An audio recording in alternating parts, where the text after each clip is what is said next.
York Jets, so we're built for this shit. The passion's real. Tune in every week, don't miss a snap. It's the Jets group chat pod bringing the facts. So grab your gear, let's hit the air. Jets Nation's calling, we'll meet you there. Matt, Jerry, Dennis, PJ, and Nick on track. It's the Jets group chat pod.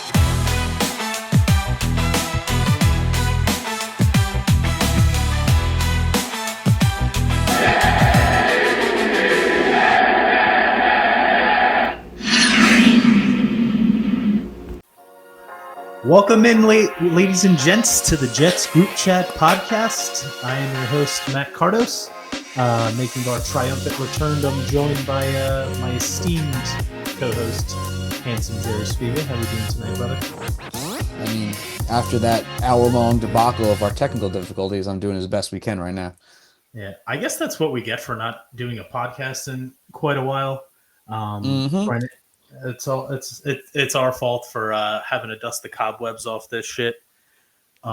It's been a while, obviously, since we recorded. Not a lot to really talk about since our last episode. Obviously had mini camp and all that good stuff, but now training camp is underway. We got a lot of hoopla going on. The dog days of summer are here. The pads are on, and God, we're about a couple weeks away here from the first preseason game, and about a month away from.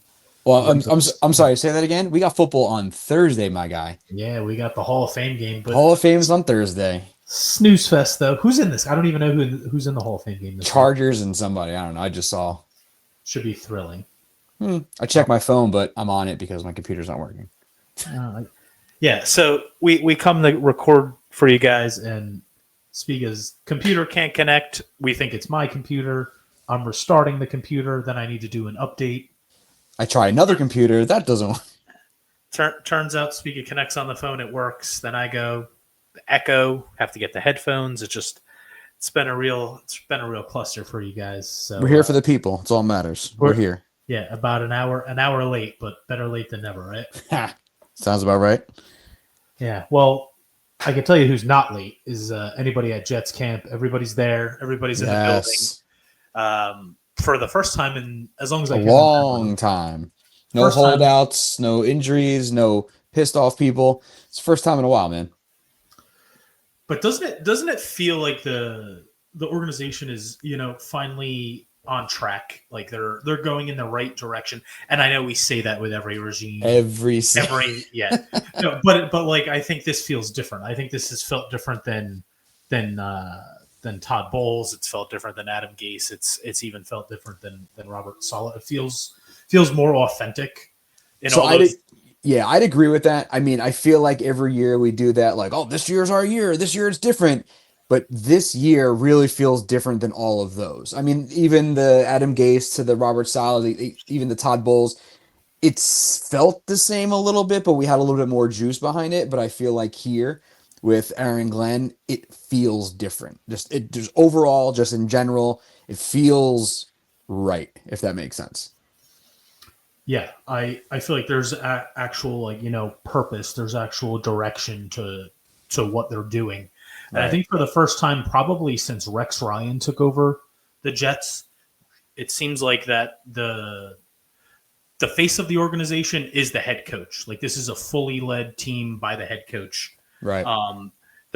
He's taking it. He's putting everything on his shoulders. He's going to be the guy that speaks. He's going to be the voice of the franchise. Where in years past, everything ran through Aaron Rodgers or previous head coaches. At first, it was Saleh, and then there were other guys, but. It's finally the head coach is kind of taking this franchise and he's putting it on his back. He's going to speak. He's going to be the kind of voice of reason in this whole thing. Mm-hmm. And it's just been a breath of fresh air, to kind of have that. Feels like there's finally an adult in the room is kind of how I'd compare it. Yeah, no, that makes the most sense. And it finally taking charge and taking the team by the reins, kind of like what you just said. I felt like Saleh started out, he wanted to be that leader, that rah-rah guy, but somewhere along the way, early on, like he lost that. He became a puppy dog, and I feel like the locker room got away from him. Adam Gase, we all know the debacle of that was, but I really feel like you said, it feels like a locker room and you got a player leading the charge, but it's a coach who was a player leading the charge. He kind of knows what it takes to keep, a locker room under wraps and kind of under control. And he's taking those reins, and he's not even, trying to earn their respect and waiting for the team. He walks in, he's like, I'm the man. I'm the big swinging D around here. This is what we're going to do. We're going to play hard-nosed football, and this is what it's going to be. And I feel like people are falling in line. And you love to see it, and I feel like that's what kind of gives it that extra juice this year. Yeah, I agree 100%. And obviously, things kicked off today. They put the pads on after a couple days of, just kind of doing walkthroughs and installs and all that good stuff. But how do you think the vibes are just in general now that things are underway? Guys have the pads on. We're going to really start to see some friendly competition here. We're going to see guys hitting each other. Tackling seems to be back for the first time in what feels like a couple decades, at least. I think probably since Rex first kind of took that job, it feels like we're actually going to get some physicality here in Florham Park. Just what have your vibes been? What is the impression for you, Ben, over the first couple days of camp and just the vibes going on there? I feel good about it. I really do. I feel like, everything you're reading on Twitter, all the beat writers, it's tough to find a negative thing to say right now. Granted, the Justin Fields thing put everyone on the edge of a cliff for a good, 24 hours. But other than that, there really hasn't been much, negativity to talk about. Like you said, everyone showed up. Everyone's relatively healthy. Everybody's signed. There's no holdouts. There's no, looming contracts. Everybody's where it needs to be. And I feel like that was a focus by the regime on purpose. We want to focus on football. Too long and for many years, there were other storylines that were there. Aaron Rodgers, the looming contract, Garrett Wilson, requesting a trade. They didn't get a quarterback in this dress, whatever the case may be. This year, it's almost like you not only say get back to basics, but it gives them a chance to say, get all the other ancillary bullshit out of the way. Let's get back to football. We're here to win games, and that looks like that's what they're focused on doing right now. What do you think? What do the vibes look like for you? We're chatting all day, texting all day in the group chat. I feel like first time in a long time we're not saying anything negative this early. Yeah, I actually went out to camp on Saturday. I usually try to go at least once a year. The first thing that stood out to me about going to camp, like physically on Saturday, was the start time. It started at 8:30 in the morning. In years past, that shit started at like 10:30, 11 in the morning. Mm-hmm. Worst thing about that is you're doing this in the dog days of summer and the burning heat of July. You start at 11. The sun's already out and beating. So Aaron Glenn, he's up with the sun, man. He's got the guys out there early. You get your work in early, you get out of there early. So practices have been over by like 10:30 in the morning every day because they're getting out there early, which is a big shift from the way Saleh ran things, where, like I said, things wouldn't start till 10:30, almost 11 in the afternoon. And I think a couple guys, I think Breece Hall went on record and pointed that out on Saturday, how the early start time has been kind of favorable to the guys in the locker room. They want to get in there early, get their work in. Practicing in the morning we like that a lot more than practicing at 11, 12, and it's 90 degrees already, so that's a lot nicer. But I just like the way practice, just the whole operation throughout the day is run. Coach Glenn has done a great job of not only being the players' coach, but making sure that we get the right amount of work in too. So it's been cool to see how he goes about his business and the standard he set for everybody. So for me, it just makes me want to come in every day. And like I said, do my 111th every time I'm out on the field. The other thing that kind of stood out to me and just sitting there watching practice was just the structure of it and the attention to detail in everything they were doing, where it seems like in years past, everything was almost like individualized. Like position groups would be off doing this, another group would be off doing this, another thing would be off doing, everything just felt like super separate, super individualized, where it felt like everything that was happening today was under this regime is much more centralized, much more as a collective unit. And Aaron Glenn is involved in every aspect of it. When it got to the point of doing 7-on-7s, 11-on-11s, even the individual. Even the one-on-one Oklahoma drills, he's the one with the whistle right in the middle of it. He's I want to be there and ingrained at every step of every phase of this football team.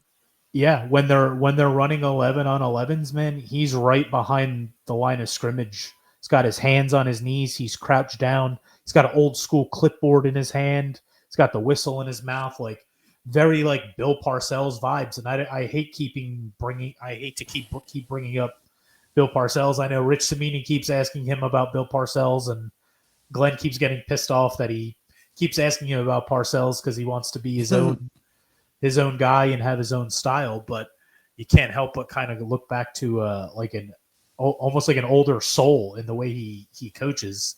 He's very hands on. He's very meticulous. He's very detail oriented. And I think that's a product of when you're the most penalized team in the league, when you're the most undisciplined team in the league, and when you just totally lack the fundamentals. You got to kind of go back to the correct. All these guys have done this shit, but when you don't hammer it home constantly, and when you don't kind of demand accountability out of these guys, it gets lost. It's almost like this year. I mean, we talked about it. It looks different, feels different, but it almost seems like the last couple of years it was very, very, player driven. The players, almost like the inmates run the asylum. There really was no. It's a country club. Exactly. No hierarchy. Like, oh yeah, we'll start at 11 today, guys. Meetings here, there. There was no, like, now it's almost like this is like high school or college football. There's one God, and that's me, Aaron Glenn. You all answer to me, not your agents, not to this, not whoever, me. I am the end all be all. And it feels like it has that, old school mentality to football. Like you mentioned, the whistle, the clipboard, sitting right at the line of scrimmage. Like that's what we used to have with Molars back in Carteret. Like he was involved in every aspect of the game. And maybe there's something to that. Look at, the last couple of years we talked about, offense got it going, but the defense couldn't, stop a nosebleed, or the defense was, rock solid, but the offense couldn't score a point, or everything else worked, but we couldn't kick. Like they weren't synergized. We really didn't have that like one game, as long as I can remember, where everybody was on the same page. Maybe there's something to that where everything was individualized in practice. It all goes back to you practice the way you play the way you practice. And if they're not on the same page in practice and everybody, is not in the same drill, but, everyone's all over the place, maybe that's why they had trouble having that continuity on Sundays. I don't know. Yeah, I agree. And there's only so much, like, I'm not even sitting here, like, breaking down X's and O's and what the plays look like. And, like, I don't know what this is going to look like on the field come September when they take the field against the Steelers in week 1. Like, it could look like total shit. I have no idea what it's going to look like. But the means of preparation is a lot different. Intangibles. It seems like they've gotten back to the basics to kind of try to eliminate all of the mistakes that have I mean, for lack of a better word, have hampered them. They've held them back. The Jets have not won a lot of football games in the last 15 years. They have the longest drought in pro sports history actively in American pro sports for a reason. They have not been coached well. They have not been disciplined. They have not been held accountable. And like you said, the inmates have kind of run the asylum. And it's funny because this is what our 4th season now, which is crazy enough, like recording this podcast. Yep. And you go back to it, I think we always said the one thing we always gave Robert Saleh credit for was that the team never quit on him. But it seems like maybe they did, mentally anyway. Physically, I don't think he ever lost the room. But as this regime has kind of come in here, it seems like maybe he did. It seems like maybe he was more of a guy that just wanted to be their friend and kind of do what was right by them. And to a fault, it probably was his downfall. Yep. Because it seems like as this new regime has come in and preached the basics and accountability, these guys have loved it. They're it's almost like they've been yearning for this. They've wanted to be coached. They've wanted to have that, And so it's been just almost a breath of fresh air to see that being brought back. Yeah, so I feel like, to be honest, is it just me, or has there been a lot of subtle jabs at Saleh over the last couple days, weeks? Whether it's subtle or not so subtle, whether it's Brees Hall saying, no, this isn't the way things were operated the last couple seasons, or things like that. I feel like you're right. He did lose the team. He did lose the locker room in some capacity. They didn't feel that they were put in the best position to win. And maybe, like you said, that's what they're yearning for, and that's what they feel like they have in Aaron Glenn. I don't know, but like, right? I mean, there's been a lot of shots at Salah lately. Or am I Yeah, imagining things? no, for sure. And I don't even know if it's necessarily, all player driven. I think the players have been asked questions that have led them into those responses. I think this is almost as much media driven as it is player driven, but Right. I don't think there's any question that the media realizes the distinct differences between the way things are being run now and the way that things have been run for the last 4 years under Robert Saleh. But on the back end, the questions that these reporters are asking these players, they're leading them into the answers, and they're not shying away from answering them with truth and with conviction. Like you said, I could think of Brees Hall, the way he answered questions this past Saturday, just about accountability and the way guys have been coached. Elijah Vera Tucker last week kind of Yeah. said the same thing, that something's been missing here in terms of accountability, and that the room has really just enjoyed the way things have been run here. I know during Sauce and Garrett's press conferences, they've said certain subtle things that have led you to believe that they're seeing something now that they weren't seeing before. Yeah. And like I said, this also too, you have to take it with a grain of salt, because this is also a honeymoon period.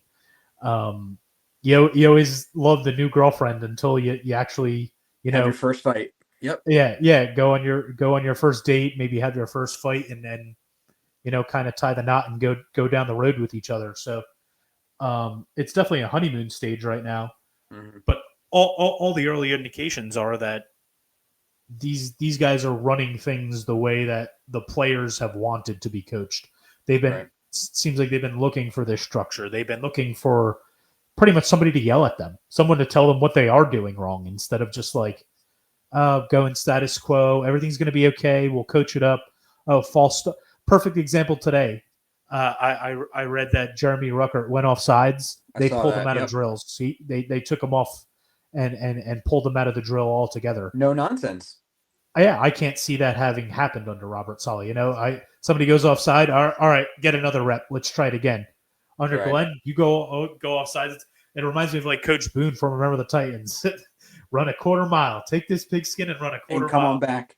But Yeah. and like you said, it's outside of, and this is not a knock, and I don't want it to come out the way it's going to sound, but there's not a knock on Garrett Wilson. It's not a knock on Sauce. It's not a knock on Jermaine Johnson. But like outside of Mosley, who was also hurt, and then Rodgers, who had his own kind of thing, and then maybe Tyrone Smith, but he was hurt. They really didn't have that veteran presence to keep everybody in line, to keep everybody in that this is the way pros carry themselves. And now, I'm not saying that the way they were carrying themselves was different, but you look at some of these other teams where, like, everybody looks to that older quarterback, or everybody looks to that, older grizzle vet who's been there forever and has been on the team for a long time. This team has had a lot of turnover.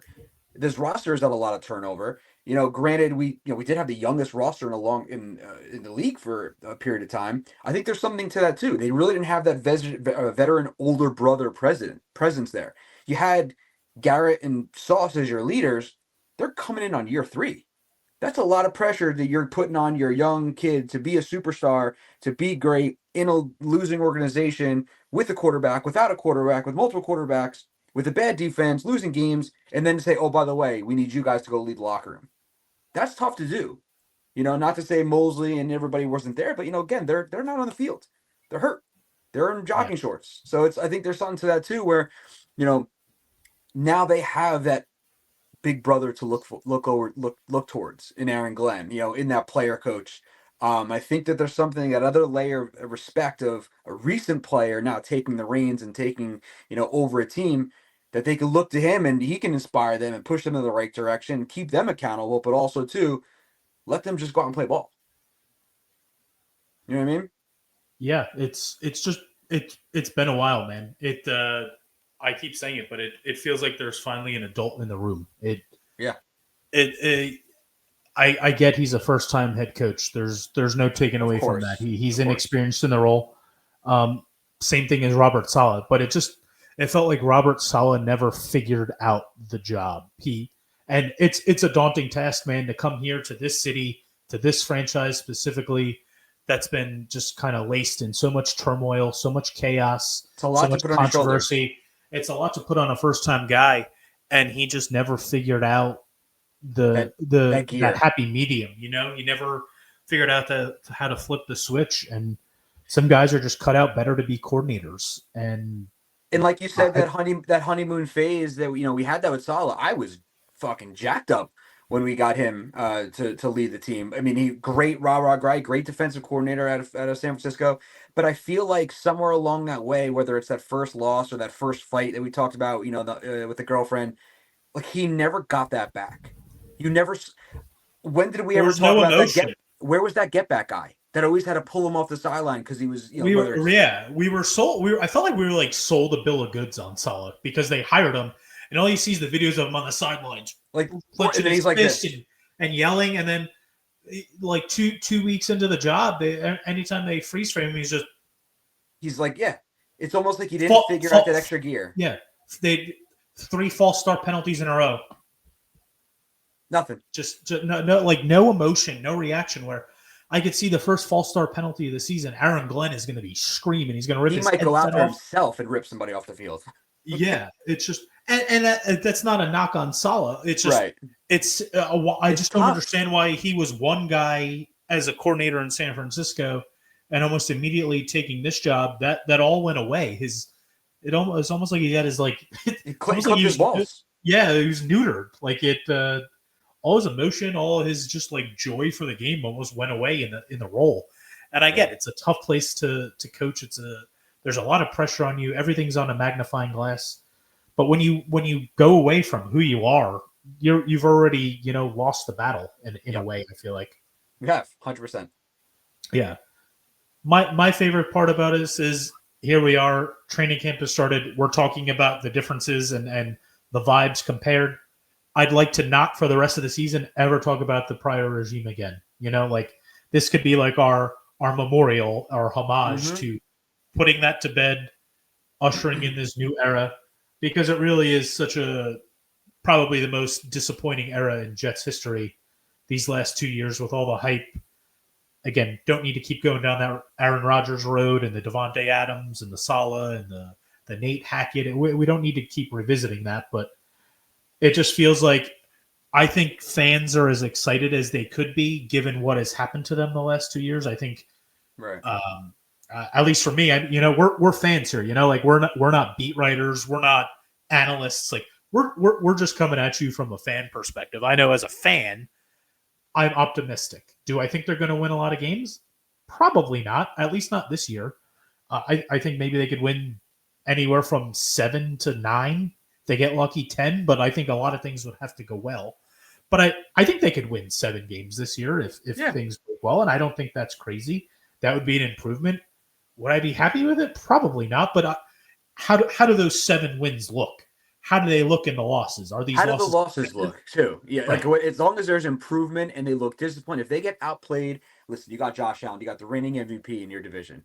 And then even the AFC is stacked. Like Burrow and Mahomes, Lamar Jackson. Like, listen, I'm not expecting a Super Bowl run, but if I see sound technical football, nobody dropping passes all over the place, they're not the most penalized team in the league. They're doing things and they're losing the right way. Like, that's what I want to see. Like, I'm almost more starved for quality football than I am for wins. Really, it sounds 100%. Really weird to say, but again, coming at it from a fan's perspective, dude. Like the end of last season, I was dreading watching Jet games. I hated it because I knew I'm setting myself up and I'm gonna get pissed off for no reason. But here, I don't care if they lose, but if they take it to the wire, they go to the 4th and they're tied or down or up, that's what I want to see. I want to see exciting, hard, good football. Yeah, you don't want to see them lose because of mistakes. False starts on the 4th. Yeah, on 3rd and 1 or offsides on 4th and 4 to give the other team a first down, or having to blow a timeout out of a hut, or having to use a timeout out of a timeout, or just stupid shit that is constantly just kick them in the ass time after time after time, and they just repeat the same mistakes over and over, and there was never accountability for it, and they just kept making the same mistakes over and over, and they lost a lot of games because of it. And it's no secret that we were the most penalized team in the league last year. So that's one of the things that I want to nip in the bud early.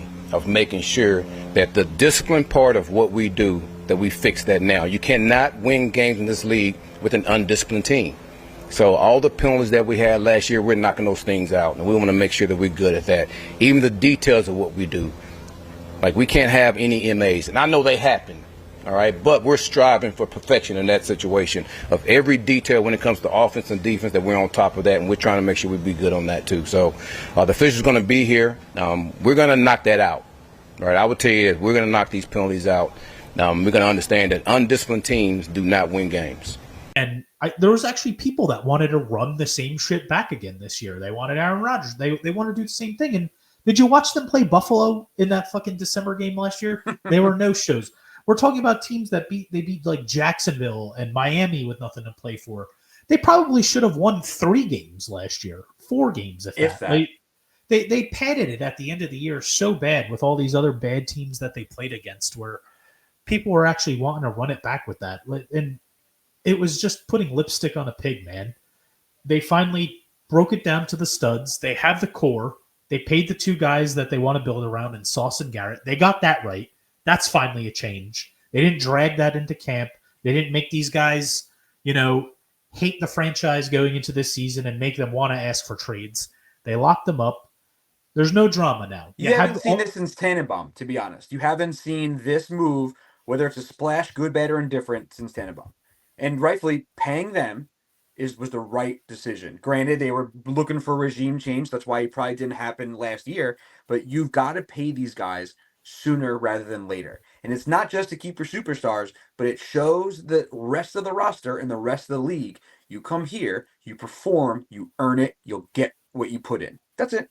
And it's such a simple concept, but you don't see that throughout a lot of places in the league. And we didn't see that here for a long time. We let it go on and on and on and drag. And then you see people, I could have resigned with the Jets, but you know what? I took less money to go somewhere else. I don't want to see that anymore. And how many guys again, not to keep going back to that regime, but how many guys did you see ask for trades in their first year or second year in the league? Elijah Moore asked for a trade. Like a 4th game in his second season. Denzel Mims asked to be traded. And I mean, these guys aren't good in hindsight, but they were coming into their second year, and before even proving anything, they're like, I got to get the fuck out of here. That's how bad things were, that these guys that were unproven were just like, I got to get out of here. I'm so happy Garrett Wilson didn't request a trade. We're so lucky. Yeah. But they have those guys out, and that brings me to this point too, that this team has talent, man. A lot of people picked the Jets to go to the Super Bowl last year. Was that warranted? I don't know. I don't know that I ever thought they were a Super Bowl contender, but a lot of that team that people picked to go to the Super Bowl is largely still here. Right. You still have Garrett Wilson, you still have Breece Hall. You have 2 now tackle cornerstones in Fashanu and Memphis. You have a good offensive line. Even you have a solid line. You have a healthy offensive line. And on the defensive side of the ball, you have one of the 4 or 5 best corners in the league. You have a good safety that you just drafted. You have a good corner you just drafted. You have an all-pro defensive tackle. You have another Pro Bowler coming off of an Achilles injury that looks like he's chomping at the bit to go. You have Will McDonald, who looks like he's poised for another huge year. You have Quincy Williams. So, I mean, there's talent. There's talent there. Are the supporting role players going to step up? That's what we're going to have to watch for and kind of find out as camp goes on here. But I think there's a solid foundation where the Jets could fuck around and win some games. And if it comes down to it, I think the biggest key is Justin Fields good? Is he going to play well in a stable environment with a could argue it's probably going to be the best offensive line he's going to play with in his career since college? He's reuniting with a guy he had elite chemistry with in college. He's going to have a great running game. I mean, it's going to be a 3-headed monster. It's got a good rookie tight end in Mason Taylor and some good complementary guys. Can Justin Fields kind of prove that this is that this could be a long-term solution here? Because if it's not, it's an easy out, It's but a 2-year deal. Yep. It's an easy out. You either live with them as your backup next year and you go, because if they're bad, they're going to draft a quarterback next year. They're going to be in a position to draft one if they're bad. So I think it's it's they have nothing to lose with him at quarterback. If he's bad, they're going to draft their quarterback anyway, and if he's good, he's young. You sign him, You you sign him keep him long long term. term, and the Jets haven't had a player like that in really my lifetime. That is that dynamic with his feet. Mm-hmm. But people just talk about his feet and his ability to run. He's got a good arm, man. Like, is he always accurate with it? No. That the footwork is a huge concern. I know that's been a point of emphasis the entire spring for him. I know the Jets are happy with how his footwork has progressed. Now let's see it on Sundays. If that footwork is improved, let's see it. And I feel like that's something we've talked about all the time. And again, I know we said we're not going to talk about it, but not even last regime, previous regimes, I never felt confident in them developing talent. And I'm just going to be very honest with you. I don't care if it's a left tackle. I don't care if it's a corner. I don't care if it's a quarterback or a middle linebacker. I never felt like coaching was where it needed to be here. And I think Aaron Glenn touched on that early on. Listen, Michael Clemens was a fucking train wreck last year. But new guy comes in, he goes, listen, you're big, you're strong, you could do a lot, and you can set the edge, but you got a short leash. Well, let's see if we can clean up some of your issues with coaching. And maybe you can. Maybe he turns it on and becomes a nice, solid little role player. But like that's the piece here is I never felt confident in them like developing anybody. And again, I'm not going to say I feel confident now, but it's still to be seen. But I think if the Jets can figure that part out and they can keep his feet where it needs to be, keep his reads, maybe either short or, maybe a lot more RPOs, we can be average, Justin Fields. Be average, and I feel like this team can make some waves. He doesn't have to win the game, win everything, and throw for 400 yards and 5 touchdowns. Like, no. 170, 2 touchdowns, maybe rushing TD, but like just don't turn the ball over and make good reads. Like we talked about early on. Like, I don't care if you lose. Well, I do, but like I want to see like progression in your game. He started last year, 4-0 with the Steelers before he got hurt. He went 4-2. Yeah, he went 4-2. Yeah, he got benched. So I mean, maybe there's something still there, and maybe you kind of just pick up where they left off there. And he had a year to sit behind Russell Wilson. Say what you want about him, he's a Super Bowl quarterback. Mm-hmm. He's a winner. He's a winner, and again, he's on the tail end of the career. But maybe something clicked there. He looks pretty good in practice so far. He doesn't have any glaring like, oh shit, he had a bad day. He was 2 for 7 with 3 picks. Like, look at Caleb Williams right now. Yeah, he has more picks than he has completions. Like. Yeah, man. Bears Twitter is screaming for Justin Fields back. By the way, literally. That's why I say it, because it's funny. I'm just reading around. I not that I like follow a ton, but all the fucking Twitter algorithm has gone to hell. So just whether it's you get porn bots or Bears fans or fucking Japan stuff, just all this random stuff pops up in your feed, and I see Bear fans like screaming about Caleb Williams, and we made a mistake letting Justin Fields go. And is that true? I don't know. Fans are reactionary, so who knows? But there are a large contingent of fans in Chicago who would gladly take Justin Fields back. Maybe there's something to it. Develop him a little bit, get him just a little bit there, and hopefully we can do that. All sides of it, not just him, not Justin Fields. Because look at Quintez Stiggers. Yeah, a lot of high upside. All he needed was just a little coaching. Wasn't really there last year. Maybe this year he takes that step. Like you said, who's the rookie they just brought in? Like across the board, you've got players. Bring them along.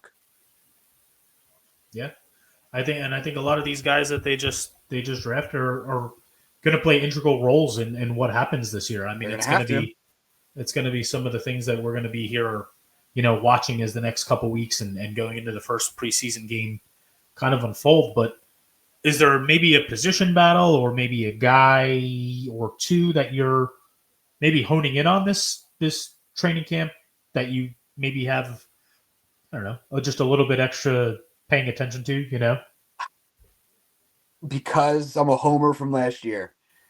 Malachi Corley, Yak King. I want him to be successful so bad. And I think it really just took a huge blow to his confidence last year when he had that reverse touchdown call back, when he dropped the ball right before the end zone. I want to see him excel. I do. But I also, to that point, I think anybody in the receiver room outside of Garrett Wilson, you do have Lazard coming back. We got Josh Reynolds. I don't know really what you could expect to him. Arian Smith, we drafted. I feel like he's got the speed, but he has some drop problems, and his route tree wasn't as expanded as you like. Who knows what Xavier Gibson's gonna be? But that wide receiver 2, that wide receiver 3. Granted, you get somebody who just double covers Garrett Wilson. Now what? What do you do?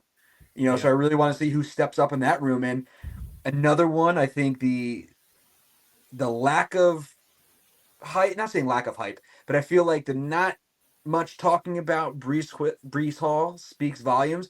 Not saying Braylon Allen, he's going to compete for RB2. I would watch out to him to steal a lot of touches from Brees Hall this year. I'm thinking he's going to get like 8 touchdowns. Braylon Allen looked like the best player on the field on Saturday. Mm-hmm. Like he stands out. Like, not that Brees Hall looked bad, just Braylon Allen looked really good. And I was there one practice, so this means nothing. Again, I'm not an analyst. I'm not an X's and O's guy. I'm just a fan. But from fan eyes that have seen a lot of football, Braylon Allen looked like one of the most talented players on the football field. I'm really curious to see how they use him. And they're not shying away. Again, I don't always like to read into the coach speak and what is said and not said maybe in press conferences, but I mean, Aaron Glenn goes out of his way to make it known this is going to be a 3-headed monster. Like, when he talks about Brees Hall, he just says, "Oh, he's a good football player. We love good football players. He's on our team. He's a running back on our team." But then, like, when you hear him talk about other players or other position groups, it's more pronounced. Sauce Gardner's the best in the league. Garrett Wilson's a cornerstone. He's one of the couple best players in the league. We think Quinnen is he gives guys their flowers at these other position groups. And so you just kind of wonder, it's not so much what they say, it's what they're not saying. And they're not saying Brees Hall's our guy. Do they really love Brees Hall? I don't know. What's not to love? He's such a dynamic player. He's obviously coming off of a down year. Let's not forget, he had an injury last year. He had a pretty bad knee injury last year that he played through, but he was not healthy last year. And they kept riding him out there. Good, bad, indifferent, I don't know. They probably shouldn't have, given the position that they were in last season. But he was fucking banged up last year again. Yeah. He's got to stay healthy. And I give the kid so much credit. He's shown up with a happy face on. It's got to be eating him inside that he's not getting his flowers. He's not going to get paid before the season starts. This is a contract year for him, And it's fascinating to see how Darren Muji and Aaron Glenn are going to attack this, because if this guy has a monster year, you could tag him, you could negotiate a long-term deal, you could do whatever you do, but it almost has the makings of the Saquon Barkley thing playing out. He's a super valuable player, he's a super popular player, he could do a lot of dynamic things, but if he has a great year, what do you do with him this year? Do you pay money to a running back, especially when you have a guy that they seem to love in Braylon Allen? It's almost like him being good creates more problems than it solves, which is weird to say. But, I think they do want him here. I think, the fans love him. I love Brees Hall. I think the locker room loves him. But it's just one of those things where he was the bell cow. He was the top 5 fantasy running back at the beginning of last season. He was poised for a breakout.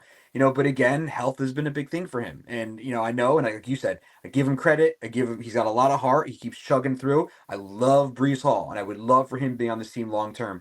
But Braylon Allen, Isaiah Davis looks good. I mean, that backfield, if they could figure out a really, really happy median way to kind of spread the wealth, and they could really be that smash mouth, hard-nosed running football team, that's where I think the core of this team is going to be. I really do. I think the biggest thing about Brees Hall is, given the Jets' lack of dynamic options at the wide receiver position, they're going to have to use Brees Hall a lot in the passing game. They're going to have to scheme things up for him. I mean, I could see them spreading him out wide, running screens out of the backfield, hitting him a check down across the middle. He's great with the ball in his hands. Why not? Yeah, get the ball in his hands, because he is one of the most dynamic players in the league when he does have the ball in his hands. Especially when he gets out in space and such. He's so hard to bring down. But I think it's a telling year for him. It really is. If just for his career moving forward, and just more closely his career remaining as a Jet moving forward. It's going to be determined this year. But I think to the organization's credit, or at least Darren Muji and Aaron Glenn in the early going, they've shown that if you put in the work and you prove that you're healthy and you're a team first guy, which Hall is saying all the right things. He knows he's got to. He didn't hold out. He's not holding out. Yeah, he's not, or holding in. He's not being a sourpuss on the sidelines. He's showing up every day. He's working hard. He's bought into the scheme. He's bought into the new regime.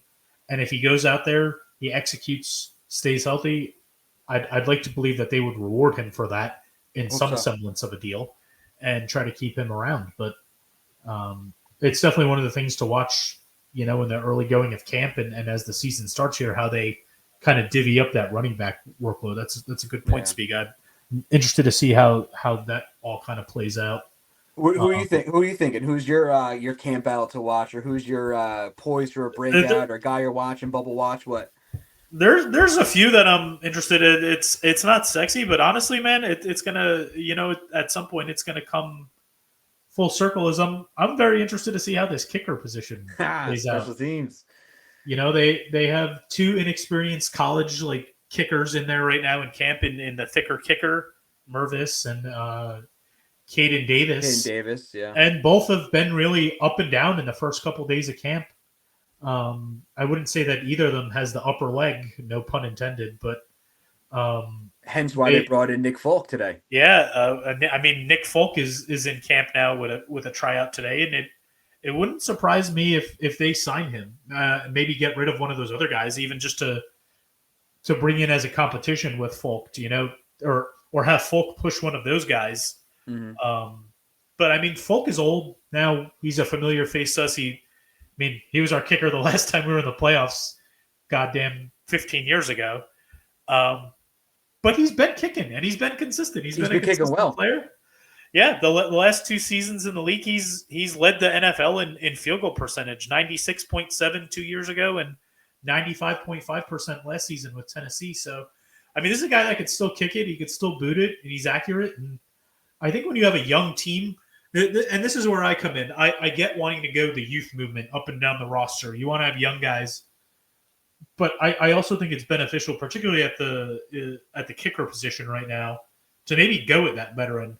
Because if you're going to have this young team that's fighting and busting their ass, and they're losing games by 2 points, 3 points, because your rookie kicker is missing 2 or 3 field goals every week, it's really, it could get deflating really quickly. Mm-hmm. If you have a guy who's going to come in and make 95% of his kicks, and you just know he's a steady leg out there, and he's going to drill pretty much everything you put in front of him, that's just a really nice security blanket to have when you're playing a lot of close games, to know that you're not going to lose because you missed a field goal. It's not going to be a deflating thing. And I don't think there's anything wrong with having an old kicker and a relatively young team. You're young everywhere else. Kickers generally come a dime a dozen. Most teams are turning them over every couple of years. A lot of teams go year to year with a kicker. There's very few that, stick and kick year on, year out. It's always a fluid situation on special teams, and right. I would not be opposed to giving Nick Folk that job. I would take the 92% in under 40 yards over he can kick it 60 if you get it. We've had that. Even the Greg the Leg experiment. He was good until his leg fell apart. It's I'm tired of almost like the charade of we got to get this kid. He can kick 65 yards. He can kick bombs. It's I don't care about that.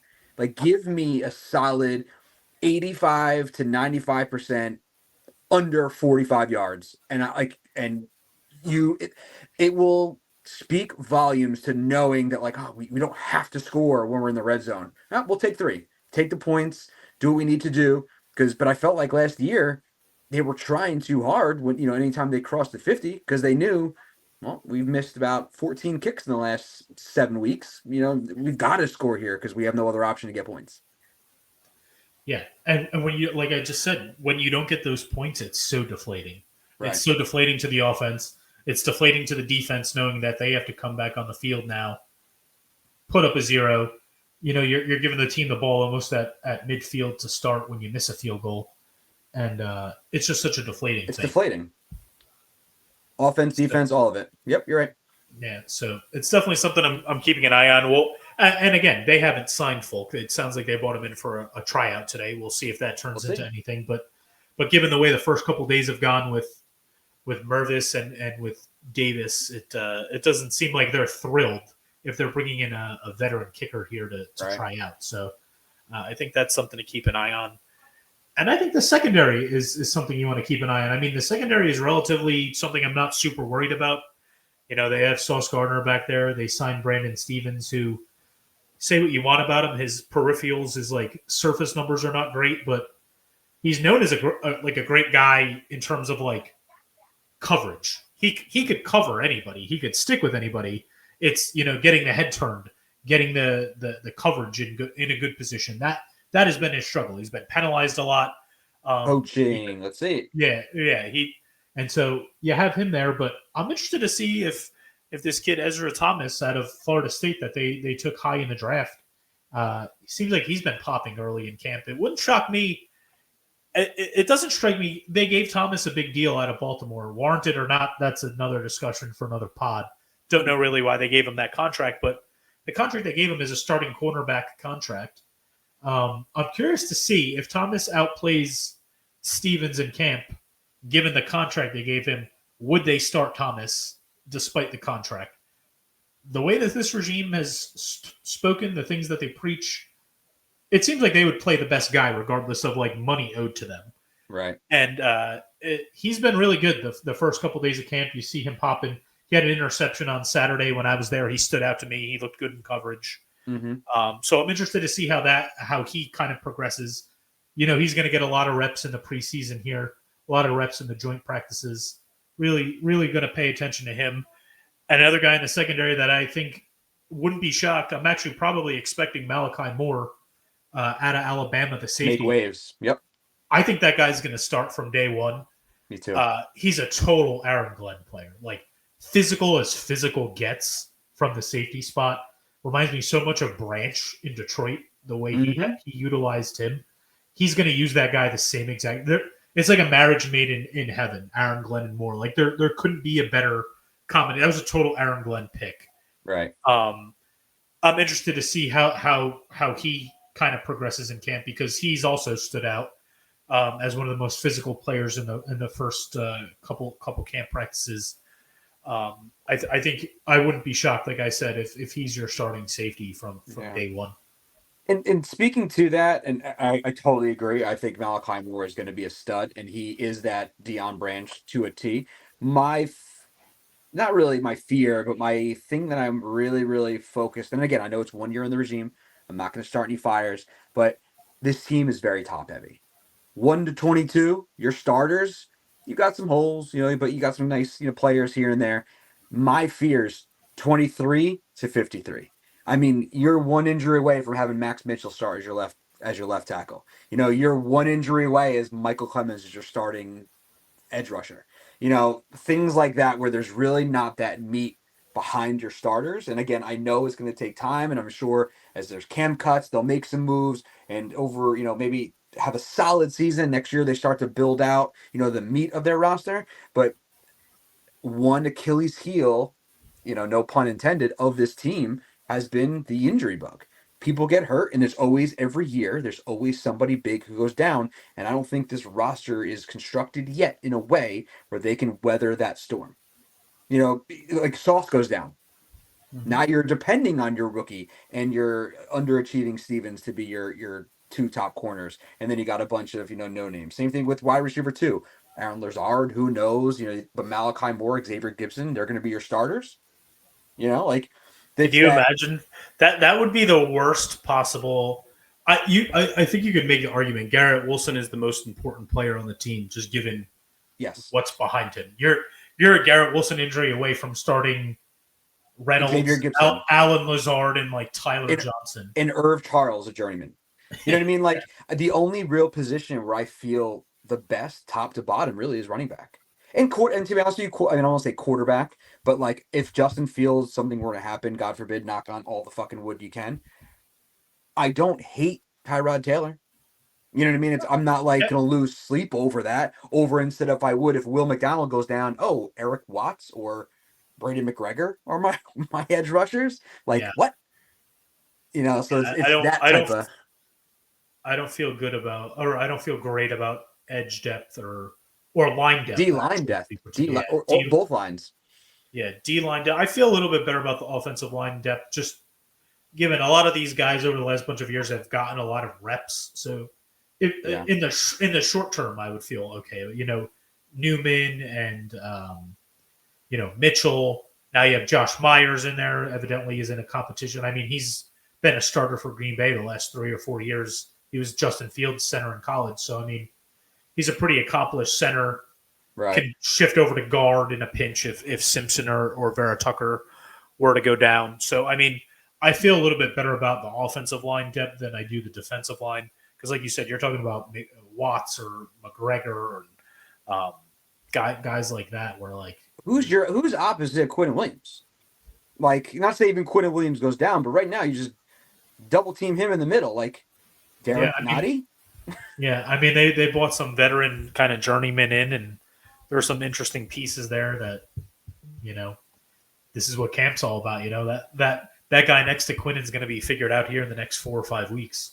We don't know who that's going to be right now. That's that's kind of frightening. But I wish Christian Watson wasn't a weirdo coming out getting released by the Raiders. Wilkins, Christian Wilkins. Yeah, what's going on with that? Well, yeah. Also, like a foot injury to like a 350-pound guy. Like, I don't know. Just the way that trying to kiss your teammates, weird. Just the way the Jets have operated the last forever. Yeah. And the corner that they seem to have turned and the way they're operating now. In theory, like the last regime would probably be all over Wilkins. I'd love to stay 1,000 feet away from him. Like, please, he might be an upgrade talent wise, but like, I don't want the headache. You hear he's causing distractions in the locker room enough to the point where the Raiders just ate a fuck ton of money to get him out of the building. Hurt himself, injured. There's a grievance filed that he didn't rehab the way that they told him to rehab. Like just the anti everything that Glenn is preaching is kind of everything that he is right now. And even if they were a desirable place for him, which why would he want to come here in a rebuilding kind of situation? I don't want anything to do with him. He'd probably be cheap, but just it's not worth upsetting the apple cart for me. Just given the with all that, the juice isn't worth the squeeze for me. Right, and you brought up a good point, and again, I don't want to drag this on too long, but I'm curious your thoughts. Do you think, just like you said, it's like, do you really want to come to a rebuilding situation, whether good, bad, or indifferent, whatever the expectations are? Do you think that's part of the reason why you haven't really kicked the tires, if they have, or on like, let's say a Keenan Allen or an Amari Cooper? Like, do you think that they're waiting for that contender to make that offer? Because I feel like right now you put in Keenan Allen in this offense, I feel a hell of a lot better in that receiver room. Shorthanded, grizzled vet who's been there a while, but what do you think? Is there a reason why there still is a lot of that wide receiver depth, Gabe Davis, still out there? Is it just waiting for contenders and waiting for the way camp goes? Yeah, I think exactly. I know I read at least that's what Keenan Allen is doing. Apparently Keenan Allen's just been staying in shape, working out. He's ready to go. He's just kind of monitoring how camp shakes out. And if there's injuries or a guy gets cut, somebody needs somebody, especially like you said, a contender. But I think at some point, some of these guys would take any starting job that they could get. I just don't know. Right. It doesn't seem like they want to go in that direction. I mean, they've had the opportunity to sign a Gabe Davis or a Keenan Allen or an Amari Cooper for the last 4 months, and they haven't, brought him in. Gabe Davis has visited with like 4 or 5 teams. Nobody signed him after those visits either. He went and visited Pittsburgh. I think he visited New Orleans. So he's gone to quite a few places. I know Gabe Davis has, and hasn't signed him. Movement. Yep. So I think all these guys are just waiting to see the injuries and how camp shakes out. But I don't really get the sense, just in what the beat reporters are saying and the way the market is trending, that the Jets, no matter what, they're happy with where they are. And again, I think it comes down to like a lot of like the way the Detroit Lions operated. Like they had Amon-Ra St. Brown, they had their one guy, and until they had Jameson Williams, they were in a very similar situation. They just had very like fundamentally sound veteran kind of guys like Reynolds. Reynolds is like a reliable guy. Like I'd be fine with Reynolds as my 3 or 4 guy. I know he's going to catch the ball. He moves the chains. He's a good locker room guy, and they're going to use him a lot. Like he's going to have a lot of catches. They went to him a lot on Saturday in the practices I was at. To Tyrod hit him with a beautiful back shoulder down the sidelines. He's going to be very active in the offense, and I think he's a good receiver. I'm cool with having Reynolds there. Yeah.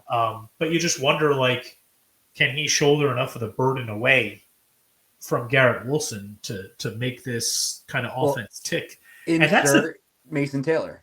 I think that's the route you got to take. And that's the thing. We don't really know what this offense looks like. Like, I don't know what the vision of Tanner Eggstrand is because we haven't seen him. He hasn't been an offensive coordinator. And so we know what Ben Johnson ran in Detroit, and we know the tree that Tanner Engstrand is coming from, and he probably wants to bring some of those principles over. But, like, I don't know how he envisions this offense operating. Just based on the personnel, you think they're going to be run heavy. You know, it's going to be a run heavy with a mobile quarterback, 3 good running backs, wide receivers that could block. I think that's why Alan Lazard is still on this roster.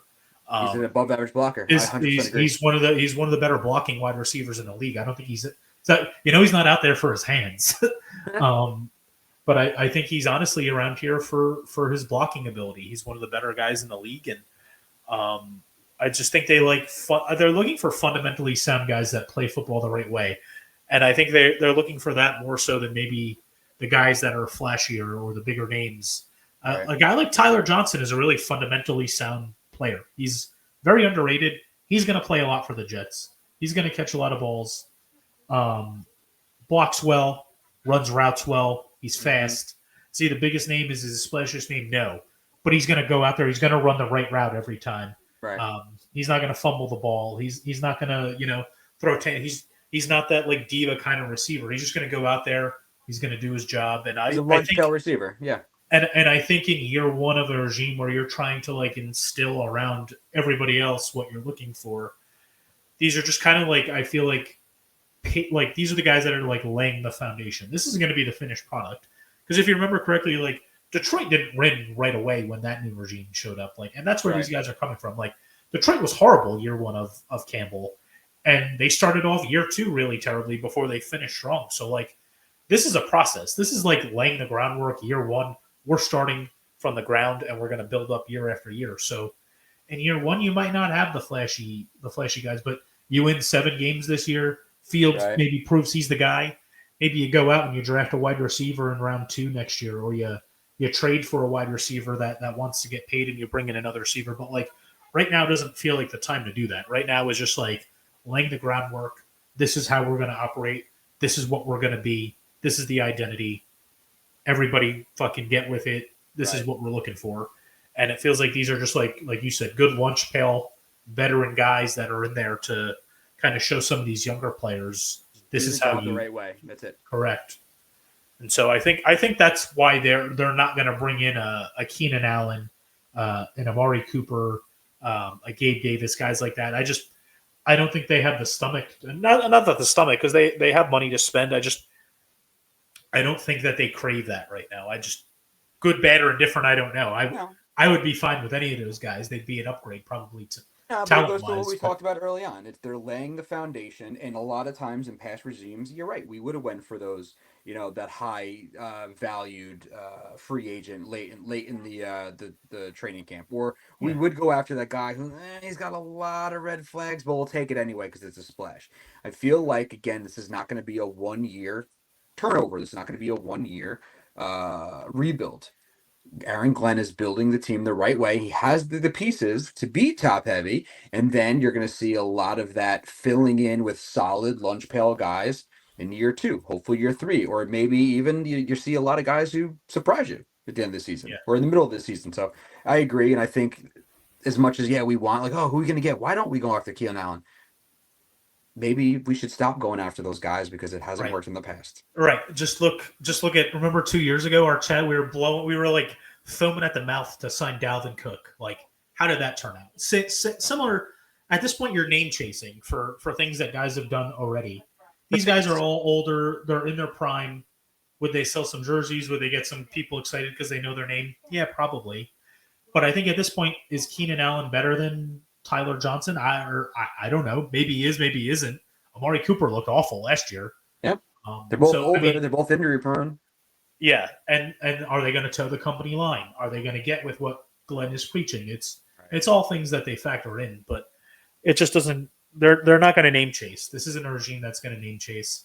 They just want guys that are going to represent the brand of football that they want to play, and I think they have those players in their mind. They have them already. So right. We'll see. Well, Only time will tell, brother. We'll see how this unfolds, man. It's going to be an interesting couple of weeks. We'll regroup here next week, see how the week of camp unfolds. As always, follow us on Instagram at Jets Group Chat Pod. Follow us on X, Twitter, whatever the fuck you want to call it. It will always be Twitter. It'll always be Twitter for us, man. Always. And as always, you could catch us on YouTube, Spotify, Apple Pods. Like, subscribe. Leave us a comment. Tell all your friends about us. Maybe we'll entice Bandoni to come on. Maybe. It's gonna. No. But yeah, we'll be back rocking and rolling now that camp is here. We'll have storylines to kind of break down every week, so we'll be back in the flow for sure. But until then, enjoy camp as the week goes on, and jet up, fellas. Jet up, baby.